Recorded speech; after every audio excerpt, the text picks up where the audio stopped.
कहानी की शुरुआत सियोल में डॉक्टर जी सू की लैब से होती है, जहां वो अपनी बेटी को बचाने के लिए लैब में अजीबोगरीब एक्सपेरिमेंट कर रहे होते हैं। उनकी बेटी सिर्फ डॉक्टर जीसू की बदौलत अभी तक जिंदा है। लैब में मुख्तलिफ किस्म के जानवर फिर रहे हैं। फिर डॉक्टर जीसू एक्सपेरिमेंट करते हैं और आज उन्होंने अपने असिस्टेंट को भी मार दिया है और उस पर एक्सपेरिमेंट करने के लिए बढ़ते हैं।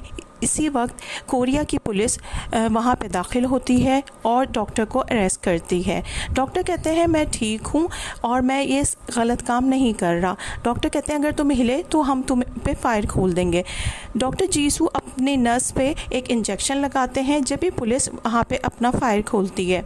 जैसे ही पुलिस उन पे फायर खोलती है उस इलाके में एकदम से भूकंप आ जाता है और हर तरफ अफरा तफरी हो जाती है, बिल्डिंगें गिरने लगती हैं। सारी बिल्डिंगें नीचे गिर जाती हैं। देखते ही देखते लैब वाली बिल्डिंग भी धूल का हिस्सा बन जाती है। ये खौफनाक मंजर देख के सारे पुलिस वाले वहां से भागना शुरू कर देते हैं, लेकिन डॉक्टर जीसू अपनी बेटी के लिए वहीं पे रुक जाते हैं। थोड़ी देर में ही सारी बिल्डिंगें टूट गई हैं और जमीन खंडर का मंजर पेश कर रही है। रह जाती है एक बंजर जमीन जहाँ पे एक गाँव आबाद हो जाता है। लोग छोटे छोटे घरों में रहने लगते हैं। जीने के लिए 2 वक्त की रोटी और पानी पीने के लिए भी मौसर नहीं है। यहाँ पे भूकंप आ गया है। बारिश ना होने की वजह से ना पीने को पानी है ना खुराक का इंतज़ाम है। कहानी यहीं पे ख़त्म नहीं होती है।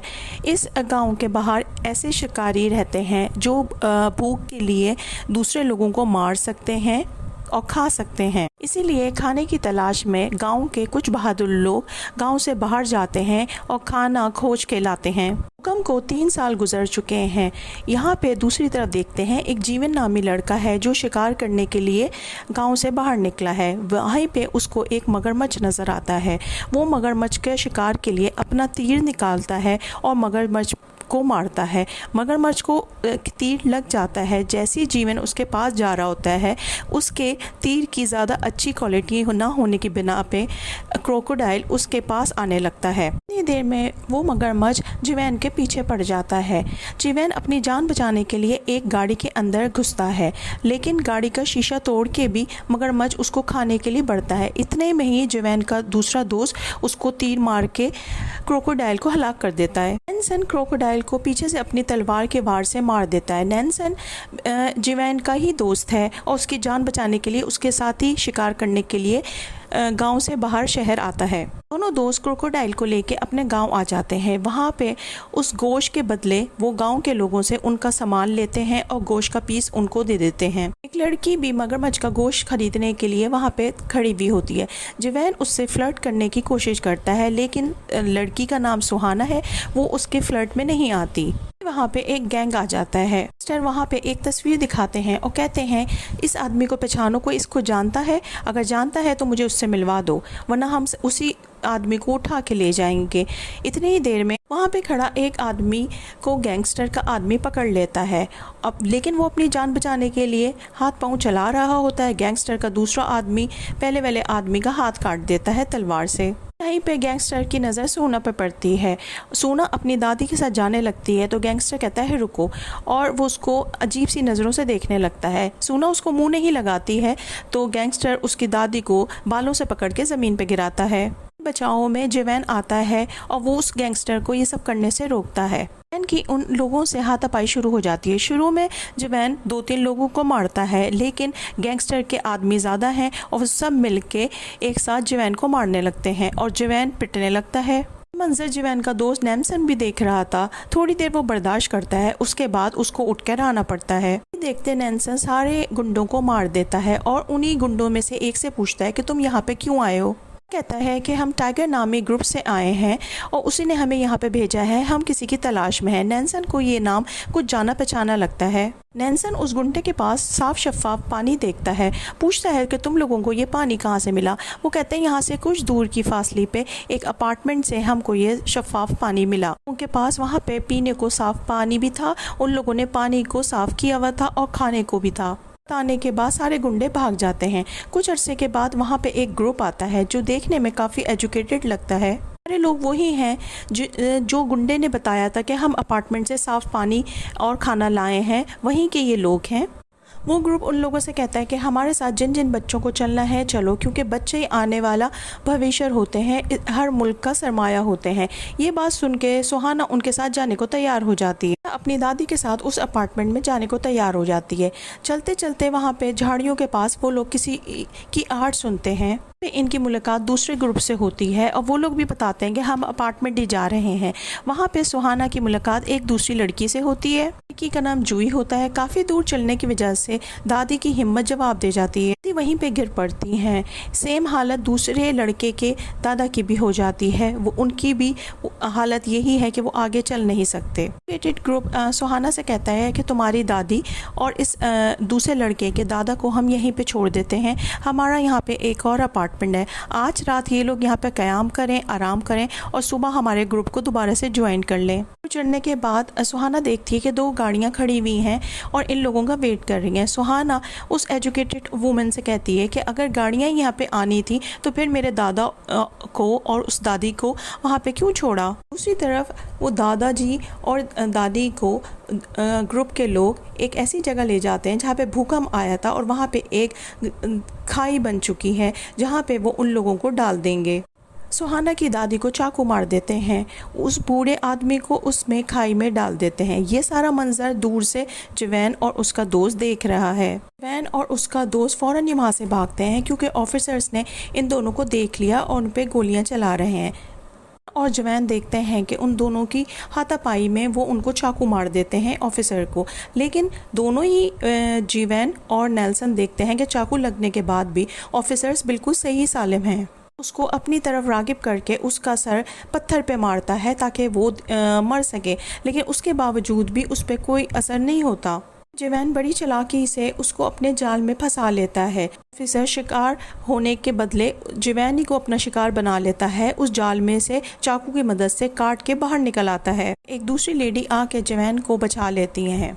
देर में नेल्सन भी दूसरे बंदे को चाकू से मार देता है। नेल्सन और जवैन सुहाना की दादी को कब्र में उतार देते हैं। दूसरी तरफ वो जो लड़की आई है वो बताती है कि वो एयरफोर्स ऑफिसर है और वो जॉब करती थी। ये दरअसल मैं उसी अपार्टमेंट में जा रही हूँ कि वहाँ पे जाके मैं लोगों को बचा सकूँ। जब से ये भूकंप आया है टीम तलाश करती हुई लोगों को एक जगह पे पहुँची जहाँ पे हमने हेलीकॉप्टर से नीचे देखा कि एक बिल्डिंग बिल्कुल सही और सालिम है और बकिया चारों तरफ खंडर पड़े हुए हैं। लोगों के साथ रहते हुए वहाँ की खुदाई शुरू की। उस लेडी ने कहा कि जब मैं उस बिल्डिंग में गई तो मैंने वहाँ के डॉक्टर जीसू से कहा कि हमारे बहुत सारे बच्चे यहाँ पे गए थे लेकिन वापस नहीं आए। लेकिन डॉक्टर जीसू ने बताया कि वो इंसानियत की खिदमत कर रहे हैं और एकदम से मेरे दूसरे ऑफिसर ने पहले वाले ऑफिसर पे शूट किया। लेकिन मैं क्या देखती हूँ कि जो गोली चली थी उस गोली ने उन पर कोई असर नहीं किया। डॉक्टर जीसू कहते हैं कि मैं यही तो इंसानियत की खिदमत कर रहा हूँ। डॉक्टर जीसू कहते हैं मेरे एक्सपेरिमेंट कामयाब जा रहे हैं। तभी वो सोल्जर भी खड़ा हो जाता है। जीसू कहते हैं कि मेरा एक्सपेरिमेंट इंसानियत के लिए आखिरी उम्मीद है। ये सुन के मुझे बहुत गुस्सा आया और मैंने डॉक्टर जीसू पे हमला कर दिया। मेरे पास खड़े मेरे ही दोस्तों ने मुझ पे हमला कर दिया और मुझे वहाँ से अपनी जान बचा के भागना पड़ा, इसे कूद के भागना पड़ा। इस लेडी की बात जिसका नाम युल्हो है, नेल्सन और जवैन भी राज़ी हो जाते हैं क्योंकि उनको सुहाना को बचाना है। सब प्लान के लिए इन लोगों को बहुत कामयाबी के साथ एक अच्छा प्लान बनाना पड़ेगा और उस सिक्योरिटी को पड़ेगा। लोग अपने मनोरंजन के लिए एक दूसरे को लड़वाने के लिए 2 खानदानों के बंदों को लड़वाते हैं। उसमें से जब तक एक बंदा लड़ते लड़ते शहीद ना हो जाए, मर ना जाए, ये लोग उसको लड़वाते रहते हैं। ये सब होने के बाद टाइगर दूसरे ग्रुप से पूछता है कि टाइगर दूसरे ग्रुप से कहता है कि तुम दोनों के पास यहाँ पे कुछ और भी बचा है। दूसरा ग्रुप उससे कहता है कि नहीं, हमारे पास कुछ नहीं बचा। और इतने में दोनों की हाथापाई शुरू हो जाती है। इस सारी हाथापाई में टाइगर को कोई भी लड़ाई इतनी पड़ती है कि हाथापाई के बाद सारे लोग मर जाते हैं, कुछ ही लोग बचते हैं। इतनी देर में नेल्सन और जवैन भी वहाँ पे आ जाते हैं लड़की के साथ। वहाँ पे देखते हैं कि टाइगर नेल्सन को देख के बहुत खुश होता है क्योंकि असल ज़िंदगी में ये लोग बॉक्सिंग करते थे और एक दूसरे के मद्दे मुकाबिल ज़्यादातर बॉक्सिंग करते थे। लेकिन एक मैच के दौरान नेल्सन ने टाइगर को इतनी बुरी तरीके से मारा कि टाइगर ने बॉक्सिंग से रिटायरमेंट का ऐलान कर दिया। बात का बदला टाइगर नेल्सन से लेना चाहता है और आज उसको ये मौका मिला है। टाइगर की टीम फौरन ही नेल्सन पे हमला कर देती है। दोनों की टीमें लड़ने लगती हैं। देर में जिवैन एक तरफ जाता है और जेल में बंद बहुत सारे लोगों को वहाँ से आज़ाद करा देता है। यहाँ पे उस पर हमला भी होता है, लेकिन वो बहादुरी से उसका मुकाबला करता है। ऐसे ही नेल्सन टाइगर को मार मार के भुर्ता बनाता है। वहाँ उसकी कामयाबी देख के वहाँ से बहुत सारे लोग भाग जाते हैं। नेल्सन उन गुंडों में से कुछ को पकड़ लेता है और उस पानी के बारे में पूछता है कि ये साफ पानी कहाँ से मिलता है। कहता है ये साफ पानी की बुनियाद मैं ही हूँ कि सिविलियंस को यहाँ से मैं ही उस बिल्डिंग में भेजता हूँ और उसके बदले मुझे साफ पानी और खाने को मिलता है। टाइगर बताता है कि इसके बदले हमें उस बिल्डिंग में डिलीवरी के वक्त ही सिर्फ जा सकते हैं, उसके अलावा नहीं। तरफ सुहाना वाला ग्रुप अपार्टमेंट के बाहर उस बिल्डिंग के पास पहुंच जाता है। सुहाना अपार्टमेंट में आके बहुत हैरान रह जाती है, क्योंकि इसको यहाँ पे बिजली, पानी, हवा, हर चीज़ मौसर है। पानी है, खाना है, ग्रीनरी है, फल फ्रूट्स हैं, सब्जियां हैं, सभी कुछ मिल रहा है जो कि उसके गांव में नहीं है। यहाँ पे सोल्जर्स भी हैं जो यहाँ की बिल्डिंग को सेव करते हैं, उन लोगों की हिफाजत करते हैं, प्रोटेक्शन दे रहे हैं। देर में गार्ड्स के हमरा डॉक्टर जीसू वहाँ पे आते हैं और वो बताते हैं कि वो इस बिल्डिंग के मालिक हैं। जीसू वहाँ पे छोटी सी तकरीर करते हैं और उसके बाद इन सबको साफ़ पानी देते हैं पीने के लिए। इन लोगों को काफ़ी अरसे के बाद पीने का साफ़ पानी मैसर आया है। आना इस साफ पानी को बचाती है वो अपनी दादी के लिए, और वो पानी नहीं पीती। देर में सब बच्चों को एक एक रूम्स मिलते हैं जहाँ पे उनको अच्छे जूते, कपड़े सब रखे हुए हैं। इसके अलावा नहाने के लिए पानी भी है। सुहाना ये देख के बहुत इम्प्रेस हो जाती है। ये सब देखने के बाद सुहाना चेंज करती है और उसी लेडी से पूछती है कि उसकी दादी का अब क्या होगा, वो कैसे और किस वक्त आएंगी। जवाब वो टीचर देती हैं कि हमारे लोग तुम्हारी दादी और उस दादा को लेने के लिए गए हैं। दूसरी तरफ डॉक्टर जीसू अनाउंसमेंट कर रहा होता है बच्चा यहाँ पे अच्छे नंबरों से पास होगा और स्कॉलरशिप लेगा, उसको अपने माता पिता के साथ यहाँ पे अपार्टमेंट का सबसे अच्छा कमरा दिया जाएगा और खाने पीने को उससे भी ज़्यादा अच्छे मिलेगा, किताबें, जूते, मोज़े सब कुछ मिलेंगे। इसके अलावा उन बच्चों को यहाँ पे कोई काम भी नहीं करना पड़ेगा।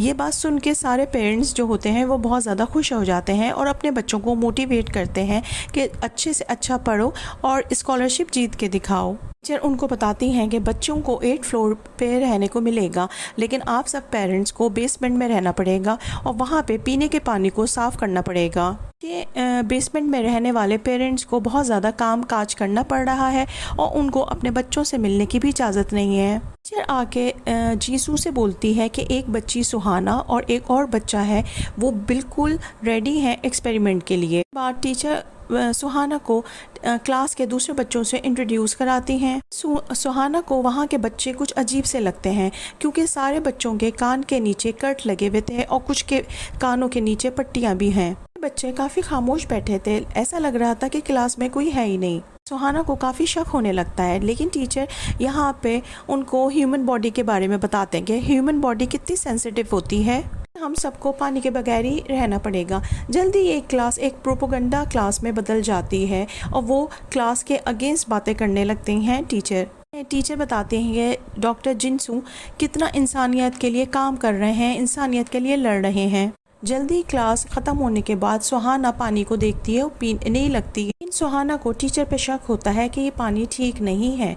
इतनी ही देर में डॉक्टर जीसू क्लास में एंटर होते हैं। डॉक्टर जीसू क्लास में एक स्पीच देते हैं और सुहाना की बेस्ट फ्रेंड को वहाँ अपने कामों के लिए चुनते हैं। सुहाना डॉक्टर जीसू से पूछती है कि मेरी दादी कब तक आएंगी। वो कहते हैं तुम्हारी दादी की हालत काफ़ी ख़राब है और उनको हॉस्पिटल ले जाया गया है। बाद जीसू ख़त्म करने के बाद सुहाना से कहता है कि तुम ये पानी पियो, लेकिन सुहाना को इस पानी पे शक है कि कहीं ना कहीं इसमें कुछ है। डॉक्टर जीसू के सामने ऐसे प्रिटेंड करती है कि जैसे उसने पानी पी लिया, लेकिन उसने पानी नहीं पिया होता। डॉक्टर जीसू अपने नए सीरम को अपने साथी AQ पे अप्लाई करना चाह रहे हैं और अपना एक्सपेरिमेंट देखना चाह रहे हैं कि वो कितना कामयाब हुआ। AQ डॉक्टर जीसू को कहता है कि ये जो सीरम तुम लगा रहे हो, ऐसे सीरम हम सब साथियों, सारे सोल्जर्स के पास होना चाहिए, एहतियातन रखना चाहिए। डॉक्टर जीसू उसकी बात को टाल देता है। उसके जाने के बाद दिखाया गया कि वो अभी भी अपनी बेटी को हीलिंग करने के लिए एक्सपेरिमेंट कर रहा है। यहाँ पे सुहाना छुपते छुपाते जीसू की लैब में आ जाती है और उसके नोट्स को चेक करने लगती है। सुहाना को इन नोट्स से देख के पता चलता है कि डॉक्टर जीसू सबसे पहले रेप्टाइल्स कहते हैं ज़मीन पे रेंगने वाले जानवरों पे एक्सपेरिमेंट करता था। उसके बाद उसने छोटे बच्चों पे एक्सपेरिमेंट करने शुरू किए, लेकिन उनमें से एक भी बच्चा बच नहीं पाया। यहीं पे वो एक दरवाज़ा खोल के अंदर दाखिल होती है। वहाँ पे वो देखती है कि उसकी बेस्ट फ्रेंड लेटी हुई है। तो डॉक्टर जीसू ने अपनी हेल्पर बनाया था। वो सुहाना वहाँ पे देखती है कि उसके दोस्त के कान के पीछे वही कट लगा हुआ है और उस कट से मशीनें लगी हुई हैं। डॉक्टर जीसू लैब की तरफ आ रहे होते हैं तो सुहाना फ़ौरन से छुप जाती है। डॉक्टर जीसू के साथ सुहाना के दोस्त के पेरेंट्स भी आ जाते हैं। वो अपनी बेटी की ऐसी हालत देख के बहुत परेशान होते हैं कि कल तक तो ये बिल्कुल ठीक थी, आज के बेड पे पड़ी हुई है बेसुध। के पेरेंट्स कहते हैं कि हमारी बेटी को आज़ाद कर दो, लेकिन जीसू कहता है कि ये सब मैं तुम्हारी बेटी की भलाई के लिए ही कर रहा हूँ, इस पे एक्सपेरिमेंट्स। उसके पेरेंट्स बहुत रो रहे होते हैं और थोड़ी देर में अपनी बेटी के शरीर से वो सारी मशीनरी हटाने लगते हैं जिससे वो कनेक्टेड थी। मशीनें निकालते वक्त उस लड़की की हालत बहुत ख़राब हो जाती है और थोड़ी देर में उसका इंतकाल हो जाता है। ये देख के डॉक्टर जीसू को बहुत गुस्सा आता है और वो उस लड़की के पिता को मार देता है। देखने के बाद लड़की की माँ भागने लगती है तो डॉक्टर जीसू का साथी एके उसको गोली मार के हलाक कर देता है। इस सारे अमल में डॉक्टर जीसू को सुहाना नज़र आ जाती है और वो बहुत खुश होते हैं।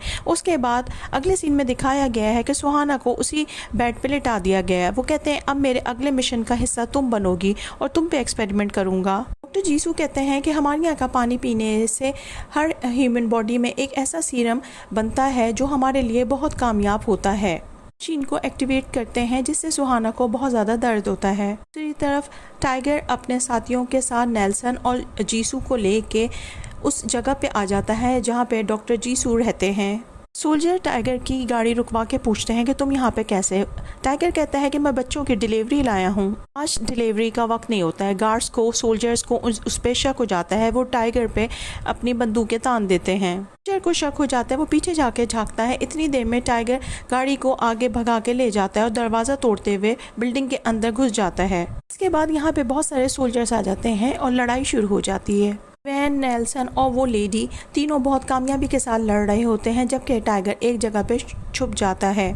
इसके बाद एयरफोर्स लेडी एक जेल के पास जाती है जहाँ पे उसके बहुत सारे सोल्जर साथी बंद हैं। वो उन सबको आज़ाद करती है, लेकिन क्या देखती है कि उसके साथी अब इंसान नहीं रहे, वो कुछ इंसान नामी मखलूक से बन के हैवान बन गए हैं। उनकी अजीब सी ज़बानें हैं, ये बिल्कुल एक ज़ॉम्बीज़ की तरह हो गए हैं। ज़ॉम्बीज़ उस लेडी पे हमला कर देते हैं। इतनी देर में नेल्सन भी वहाँ पे आता है जवान के साथ और वो उसको बचा लेता है। जवान और वो लेडी उन सारे ज़ॉम्बीज़ को मार देते हैं। यहाँ पे डॉक्टर जीसू को भी पता चल गया है कि 3 लोग अंदर दाखिल हो चुके हैं। डॉक्टर जीवान कहता है कि मैंने तुम लोगों को देख लिया है अपने कैमरे से और तुम यहाँ से ज़िंदा सलामत नहीं जा सकोगे, और उन लोगों को धमकी देता है कि अगर तुम लोग यहाँ से चले जाओगे तो मैं तुम्हारी जान बख्श दूंगा। नेल्सन जीवान से कहता है और उस लेडी से कि तुम लोग जाओ और उसको सुहाना को ढूंढो, मैं इन सारे सोल्जर्स को संभालता हूँ। सारे फौजियों पे हमला कर देता है। दूसरी तरफ जीवान और वो लेडी सुहाना को ढूंढने के लिए निकल गए हैं। नेल्सन की गोलियां ख़त्म हो जाती हैं। उसके बाद वो पीछे से अपनी तलवार निकाल के सबको खलास कर देता है। उसके बाद वो नीचे बेसमेंट में पहुंचता है जहाँ पे उसको बहुत सारे पेरेंट्स मिलते हैं। पेरेंट्स डर रहे हैं लेकिन वो बताता है कि मुझसे डरने की ज़रूरत नहीं है। नेल्सन सारे पेरेंट्स को आज़ाद कर देता है और कहते हैं मुझसे डरो नहीं और जाओ अपने बच्चों को ढूंढो। यहाँ पे नेल्सन और वो साथी सुहाना को ढूंढने के लिए आगे बढ़ रहे हैं और सोल्जर्स से लड़ रहे हैं। सारे सोल्जर्स को मार के आगे बढ़ते हैं तो बस एक ही बचता है जिसका नाम है डॉक्टर जीसू का साथी एके। फोर्स लेडी और एके के दरमियान बहुत ज़्यादा लड़ाई होती है, लेकिन वो लेडी से ज़्यादा ताकतवर है क्योंकि अभी उसने वो सीरम लगाया हुआ है। ताकत कई गुना बढ़ गई है। उसको हराना इतना आसान नहीं है कि उसको आँख पे और पैर पे वार करती है और उसकी आँख भी ज़ाया कर देती है। वो बताता है कि उसके अंदर लिंक है जिसकी वजह से मुझ पे हमला करना इतना आसान नहीं है, और दोबारा से उस लेडी को मारने लगता है। उस लेडी को छत से नीचे फेंक देता है। जवान सुहाना को ढूंढ रहा है, रूम तक पहुंच जाता है जहां पे वो देखता है कि सोल्जर है। वो सोल्जर पे हमला करके उसको वहां पे यरगमाल बनाता है और टीचर को अरेस्ट करके कहता है कि तुम आगे चलो, मैं तुम्हारे पीछे और मेरे पीछे सारे बच्चे। लेकिन वो ये देख के काफ़ी हैरान हो जाता है कि बच्चे वहाँ से नहीं हिल रहे। टीचर को अरेस्ट करके बोलता है कि मुझे लैब का रास्ता बताओ। इतनी देर में एके वहाँ पे आ जाता है। एके जीवैन को रोकता है और जाने से रोकता है। इतनी देर में नेल्सन भी वहाँ पे आ जाता है। वो जीवैन से कहता है कि तुम जाओ, मैं एके को संभाल लूँगा। डॉक्टर जीवान सुहाना के जिस्म में से सीरम निकाल के अपनी बॉडी में लगाने लगता है। लगाते ही उसकी तबीयत ख़राब होने लगती है। सुहाना ने कभी भी वो पानी पिया ही नहीं है। वो पानी पीने से उसके ग्लैंड्स में वो सीरम को बनना था और वो सीरम बन नहीं पाता है। जीसू को सुहाना पे बहुत गुस्सा आता है और उस पर हमला करने ही वाला होता है कि वहाँ पे जीवैन उस टीचर को लेकर आ जाता है। जीवैन के पीछे एक सोल्जर आता है जो जीवैन पे सर पे हमला करके उसको बेहोश कर देता है। एके को और अपने दूसरे सोल्जर को बोलते हैं कि मेरी बेटी की बॉडी को ब्रीफकेस में डाल दो, और वो सारे सीरम्स को जमा करने लगते हैं। पे नेल्सन भी लैब में पहुंच चुका है। उसने के को मार दिया है। नेल्सन डॉक्टर टीचर पे गोली चला देता है। टीचर डॉक्टर जीसू से मदद मांगती है, लेकिन डॉक्टर जीसू उसकी कोई मदद नहीं करते और वो उस लैब से जाते वक्त वहाँ पे बॉम्ब फेंक देते हैं। इससे पहले कि वो बॉम्ब फटता, जीवॉन फौरन ही स्ट्रेचर को पलट देता है और सुहाना ज़मीन पर आ जाती है और उस बम के फटने से पहले ही वो लोग वहाँ बच जाते हैं। फटने की आवाज़ से एयरफोर्स लेडी जो कि नीचे छत से गिर गई थी, वो मरी नहीं है, वो ज़िंदा है, वो जाग जाती है। दूसरी तरफ डॉक्टर जीसू जब भागने लगते हैं तो नीचे सारे पेरेंट्स उनको पकड़ लेते हैं। सारे पेरेंट्स जीसू को मारने लगते हैं। मारते मारते देखते हैं कि डॉक्टर जीसू का चेहरा बदलने लगा है, उस पर फुंसियाँ सी निकलने लगी हैं। पेरेंट्स ये देख के उससे दूर होने लगते हैं। इसी मौके का फ़ायदा उठा के डॉक्टर जीसू अपनी गन उठाता है और अंधाधुंध सब पे फायरिंग कर देता है, जिससे काफ़ी सारे पेरेंट्स मर जाते हैं। अंधाधुंध फायरिंग में डॉक्टर जीसू देखते हैं कि उस फायरिंग से उस ब्रीफ केस में भी गोलियां लगी हैं जिस पे उनकी बेटी थी, और वो भी मर जाती है और वो सीरम्स की बॉटल्स भी टूट जाती हैं। यहाँ पे जीसू और सुहाना और नेल्सन आते हैं। डॉक्टर जीसू इन तीनों पे भी गोली चलाने ही वाला होता है कि नेल्सन आके डॉक्टर जीसू को मार देता है। नेल्सन शुक्राने के लिए ऊपर देखता है, अल्लाह का शुक्र अदा कर रहा होता है कि देखता है आसमान पे काले बादल आए हुए हैं और थोड़ी देर में गरज चमक के साथ बारिश होने लगती है। सुहाना नेल्सन से कहती है कि हम लोग अब यहीं पे रहेंगे और यहीं पे रह के एक नई सोसाइटी बनाएंगे। वापसी में नेल्सन और जीवान सुहाना को उसकी दादी की कब्र पे ले जाते हैं। दादी की कब्र पे जाके सुहाना बहुत रोती है। ये लोग अपने गांव वापस आ जाते हैं और इनकी ज़िंदगी पहले की जैसी हो जाती है और ये लोग हंसी खुशी रहने लगते हैं। हमें ये सबक मिलता है कि लालची होना कोई अच्छी बात नहीं है। इस